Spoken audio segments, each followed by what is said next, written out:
Sud Radio Parlons Vrai chez Bourdin, 10h30, 12h30, Jean-Jacques Bourdin. Bien, Vladimir Poutine, toujours en train de s'exprimer. Le peuple ukrainien est pris en otage, dit-il, par l'Occident.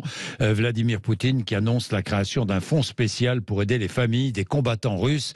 Les combattants russes qui sont sur le front et qui, beaucoup, meurent. Donc, pour aider les familles de ces combattants, la guerre en Ukraine, je le disais, intense activité diplomatique. Vladimir Poutine, donc, de son côté, répète que la Russie continuera soigneusement l'offensive. Nous défendrons nos intérêts, nous atteindrons progressivement nos objectifs. Voilà ce qu'a dit Vladimir Poutine. Évidemment, du côté de Washington, du côté de Joe Biden, on écoute, on regarde attentivement ce qui se passe à Moscou. Jean-Éric Brana, bonjour. Bonjour Jean-Jacques. Merci, maître de conférence à l'Université Paris 2, spécialiste des États-Unis. Biden était hier à Kiev, visite surprise. Moscou avait été prévenu, Jean-Éric.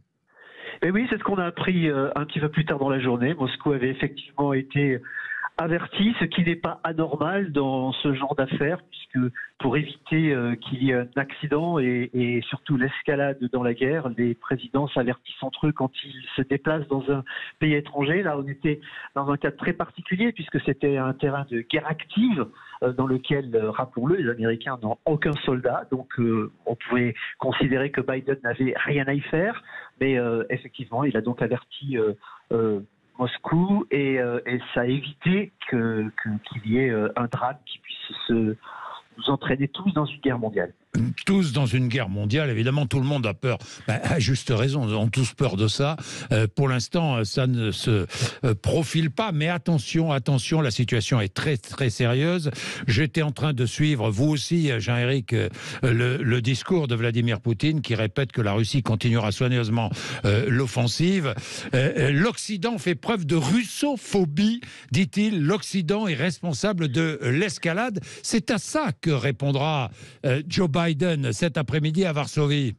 Bien entendu, c'est le grand message de Varsovie ce soir et qu'il a commencé déjà à esquisser. On a une offensive diplomatique hors du commun de la part des Américains depuis 4 jours avec, vous vous en souvenez, Kamala Harris qui dans son discours de Munich a pointé la responsabilité sur Vladimir Poutine et en l'accusant de crimes de guerre. Puis il y a Antony Blinken, le ministre des Affaires étrangères, qui lui avertit la Chine qu'il ne faut pas bouger. Elle a d'ailleurs répondu en expliquant qu'elle ne fournirait pas d'armes comme on l'a soupçonné à la Russie. Et bien au contraire, elle va faire une proposition à l'ONU pour qu'il y ait des négociations.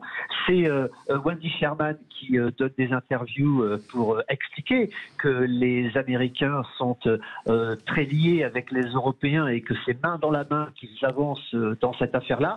Et Biden qui va donner la raison profonde de cette aide américaine, à savoir qu'il faut défendre à la fois la démocratie avec un grand D et la liberté avec un L capital, puisque ce sont les deux jambes sur lesquelles la société américaine a été construite et qui s'opposent à l'autocratie et à la violation des frontières auxquelles on a assisté le 24 février de l'année dernière. Oui, Jean-Éric Brana, évidemment, chacun marche sur un fil, Vladimir Poutine comme Joe Biden, et chacun ne veut pas que ce fil se rompe, parce que il y a encore des relations entre les deux pays, évidemment qu'il y a des relations entre les deux pays. Joe Biden va donc répondre à Vladimir Poutine. Ça va être difficile tout de même sur le plan diplomatique, de trouver les mots justes, les bons mots, sans envenimer la situation. Alors, je ne pense pas que Joe Biden va essayer spécialement de prendre des gants. Il n'en prend pas avec Poutine. Il n'en avait pas pris quand il était vice-président. Il avait déjà dit, en le regardant dans les yeux, en vous, je vois le diable au fond de votre âme. Il l'a traité de criminel. Il a expliqué que c'était lui le grand responsable. Il a même fait une bourde l'année dernière en expliquant que s'il pouvait plus être à la tête de la Russie, ça serait une bonne chose. Ça, c'était en off, mais avec des micros ouverts. Donc, bien sûr, ça a fait le tour du monde et ça a atteint Moscou, vous vous en doutez bien.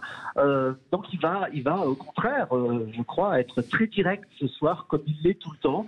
et taper du poing sur la table. Ce qu'on a vu depuis 2 ans, c'est un Joe Biden qui est monté en puissance sur la scène internationale et qui a restauré cette primauté américaine qui avait disparu après une présidence dans laquelle il n'y avait plus de géopolitique mais que de la géoéconomie. Je parle bien sûr de l'époque Trump, qui ne rentrait pas dans les questions politiques et qui tendait même la main à Vladimir Poutine. On est revenu au monde d'avant, dans lequel les Américains, qui dominent outrageusement par leur puissance à la fois économique, militaire, culturelle et d'influence, ont repris ce leadership, et Joe Biden l'a montré hier en étant à Kiev. Il va mettre les points sur les i ce soir à Varsovie. Il va mettre les points sur les i. Joe Biden, qui à titre personnel, Jean-Éric Brana, semble s'imposer. Je veux dire par là parce que beaucoup se posaient 1000 questions autour de Joe Biden, de sa détermination, de son caractère, même certains ont pensé qu'il était un peu sénile. Là, il montre autre chose, Jean-Éric Brana. Oui, en réalité, si vous le regardiez et l'observiez, vous ne voyez pas autre chose que ce qu'il est réellement depuis le départ. Mais bon, en politique, il y a ce qu'on appelle de l'opposition. Donc l'opposition, elle fait feu de tout bois, y compris de sobriquets ou de slogans, ou dire qu'il est sénile, qu'il est fatigué, s'amuser quand il tombe ou quand il bredouille. On m'a interrogé 500 000 fois sur le fait qu'il bredouillait, et il m'est arrivé de bredouiller en répondant sur le fait que Biden bredouillait. Donc, vous voyez, en termes de sénilité, je ne vais pas mieux. Et il en est ainsi pour tous. Et Jean-Jacques, vous avez certainement des milliers d'anecdotes où vous avez vous-même bredouillé au micro. Bien sûr. Parce que ça nous arrive à tous. Maintenant, la propagande russe, c'est d'une autre nature, elle est normale aussi. Il faut bien que chacun avance ses pions en parlant à sa propre population, qu'elle soit russe, qu'elle soit chinoise, qu'elle soit nord-coréenne, qu'elle soit iranienne.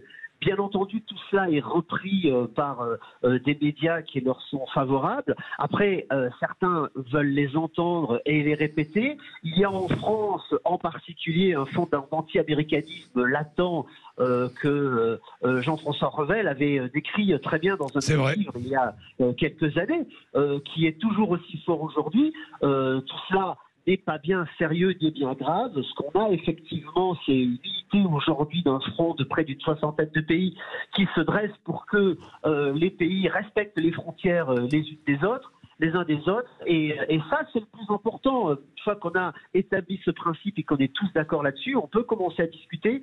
C'est quand Poutine aura accepté ce principe que la diplomatie pourra reprendre ses droits. Pour l'instant, on en est quand même encore loin, et ce discours qui se déroule actuellement nous fait entendre, puisque Poutine ne recule pas d'un iota, et pour l'instant il est toujours aussi guerrier. Merci beaucoup, Jean-Éric Brana. Je suis très content de vous entendre, Jean-Éric, parce que on a tout entendu. Hein. Poutine est malade. On a tout lu. Des débats interminables. Poutine est malade. Poutine va être remplacé. Non, Poutine a toujours le pouvoir à Moscou et il tient ce pouvoir. Biden, lui, est sénile. Enfin, j'ai tout. Mais cette manie de raccourcir, cette manie d'organiser des débats qui n'en sont pas. Je sens que vous êtes d'accord avec moi, Jean-Éric. Je suis totalement d'accord avec vous, bien sûr. Pour l'instant, on a un Poutine, on a un Biden, on fait avec ce qu'on a et on regarde la situation, et il faut en sortir, il faut revenir à une stabilité, une paix dans le monde. Ça, je crois que c'est l'urgence absolue. Après, si Poutine est malade, malheureusement pour lui, j'ai envie de dire, ce sera un point qui intéressera les Russes. Biden, il a aussi ses comorbidités et ses maladies, hein, et on en parle assez librement. Il a son âge aussi, qui est ce qui est, mais ça n'empêche pas que c'est un homme solide. Je crois que des deux côtés, on a des hommes solides, hein. Mais malheureusement, on est engagé dans un front belliqueux dont il faut à tout prix sortir le plus rapidement. Oui, et puis dernier mot, Jean-Éric, pour Biden, c'est aussi peut-être une nouvelle élection qui se profile. Ah, pour l'instant, je parierai pas là-dessus, moi, personnel, mais c'est vrai que il y a une élection, en tout cas, qui va repartir, qui est déjà repartie. Hein, on est en campagne, on entend Trump, on entend DeSantis, on entend Nikki Haley. Il y en a quelques autres qui sont déjà en train de frapper à la porte. Du côté démocrate, on ne sait pas trop. Moi, je parie pas là-dessus parce que Biden a 80 ans, il partirait à 82 ans pour en sortir à 86. On m'accorderait, c'est quand même bien vieux pour tenir les responsabilités qui sont les siennes aujourd'hui, même s'il les tient plutôt pas mal à 80 ans. La fatigue de l'âge, là, on ne peut pas s'empêcher de penser quand même qu'il a fait un voyage en avion et ses 10 heures de train, aller et retour, et qu'à son âge, ça doit être une sacrée épreuve.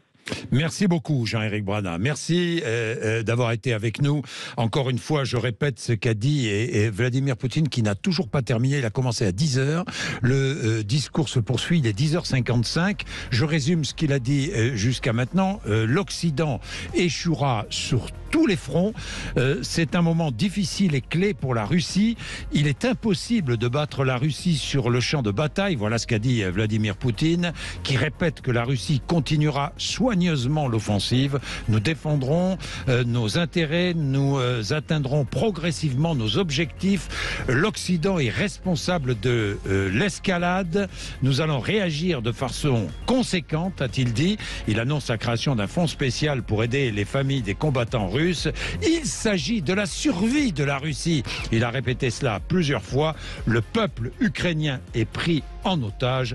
L'Occident échouera sur tous les fronts. Voilà résumé le discours de Vladimir Poutine. Et entre 11h et midi, nous allons débattre, je l'avais prévu, nous allons débattre de la situation en Ukraine, de cette guerre qui n'en finit pas. Ça fait pratiquement 1 an, là encore.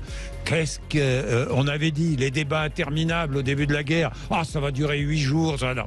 Mais non, ne nous avançons pas. Soyons prudents. Et la prudence est de dire aujourd'hui que la paix est impossible entre l'Ukraine et la Russie. Ce sera le débat entre 11h et midi. Vous êtes sur Sud Radio, vous ne ratez rien de l'actualité internationale et nationale. Il est 10h57.